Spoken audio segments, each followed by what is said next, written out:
একটা বিষয় কি কখনো ভেবে দেখেছেন যে একটা মানুষের সাথে আপনি যখন প্রথম প্রথম কোনো সম্পর্ক তৈরি করবেন, সে আপনাকে তেমন গুরুত্ব দেবে না।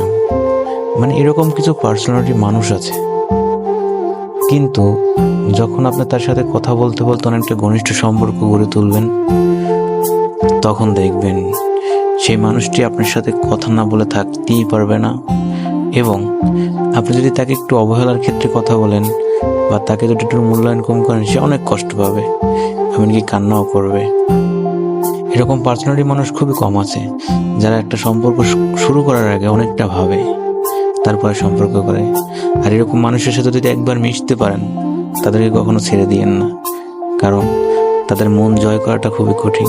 এবং একবার যদি মন জয় করতে পারেন, সে আপনাকে তার জীবনের চাইতেও বেশি ভালোবাসবে।